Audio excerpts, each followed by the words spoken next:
सभापति, पोखरिया नगरपालिकाका नगर प्रमुख प्रद्युमन प्रसाद चौहानज्यू, विशिष्ट अतिथि प्रहरी महानिरीक्षक दानबहादुर कार्कीज्यू, अतिथि पोखरिया नगरपालिकाका उपप्रमुख रुबी कुमारी ठाकुरज्यू, अतिथि मध्य प्रदेश प्रमुख गोविन्द थपलियाज्यू, अतिथि मध्य प्रदेश प्रहरी श्रीमती सङ्घकी अध्यक्ष वरुणा बराल थपलियाज्यू, नेपाल प्रहरी प्रदेश कार्यालय पर्साका प्रहरी वरिष्ठ उपरीक्षक शान्तिराज कोइरालाज्यू, जिल्ला प्रहरी कार्यालय पर्साका प्रमुख प्रहरी उपरीक्षक सुदीप राज पाठकज्यू, अतिथि पोखरिया नगरपालिकाका भूपू नगर प्रमुख दीप नारायण रौनियारज्यू,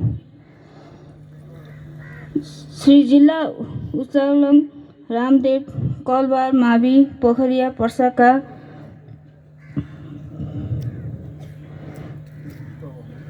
राजकुमार शाहज्यू, पोखरिया नगरपालिका वडा नम्बर 1, 2, 3, 4, 5, 6, 7, 8, 9 र 10 का वडाध्यक्षज्यूहरू, उपस्थित जनप्रतिनिधिज्यूहरू, समाजसेवीहरू, प्रहरी कर्मचारीहरू, पत्रकारज्यूहरू तथा उपस्थित सम्पूर्ण महानुभावहरू, उपस्थित सम्पूर्ण प्रहरी कर्मचारीहरू,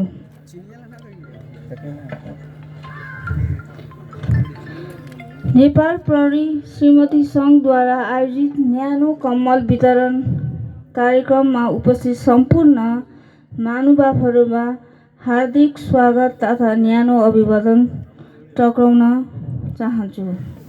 सेवा नै धर्म हो भन्ने आदर्श वाक्यलाई आत्मसात गर्दै नेपाल प्रहरी श्रीमती सङ्घले आफ्नो स्थापना कालदेखि अनवरत रूपमा मानवीय सेवामा समर्पित भई निस्वार्थ भावले सेवा प्रदान गर्दै विभिन्न सामाजिक तथा मानव कल्याण र प्रकृति प्रकोपमा सहयोग गर्दै आइरहेको बेहोरा यहाँहरूमा सम्पूर्णमा अवगत गराउन चाहन्छु। नेपाल प्रहरी श्रीमती सङ्घले सधैँ समाजमा सकारात्मक परिवर्तन ल्याउन र समृद्ध समाज निर्माण गर्नको लागि आफ्नो विविध कार्यक्रमहरू मार्फत सक्रिय भूमिका खेल्दै आइरहेको छ। नेपाल प्रहरी श्रीमती सङ्घ सदैव सामाजिक उत्तरदायित्वलाई आत्मसात गर्दै पिछडिएको क्षेत्र, लोकमुख समुदाय तथा विभिन्न वर्गहरूमा सेवा, सहयोग र सद्भाव प्रदान गर्दै आइरहेको छ। जाडो मौसमको प्रभाव विशेष गरी नेपालको तराई क्षेत्रमा अत्याधिक रहन्छ। जाडोयामले हाम्रो गाउँघरमा जनजीवनलाई निकै नै प्रभावित पार्ने हुनाले यो मौसम अत्यन्तै चुनौतीपूर्ण हुन्छ। सोही अनुरूप जाडोयामको यस कठोर मौसममा 12 जिल्लाको मा गरिमाई नगरपालिका र करैया गाउँपालिकाका विभिन्न वडाहरूमा बसोबास गर्नुहुने अति विपन्न परिवारका प्रभावित समुदायलाई केही हदसम्म भए पनि सामान्य राहत पुर्याउन सकियोस् भन्ने सामाजिक उत्तरदायित्व बोधको उद्देश्यले यस कार्यक्रम आयोजना गरिएको बेहोरा यहाँहरूमा जानकारी गराउन चाहन्छु।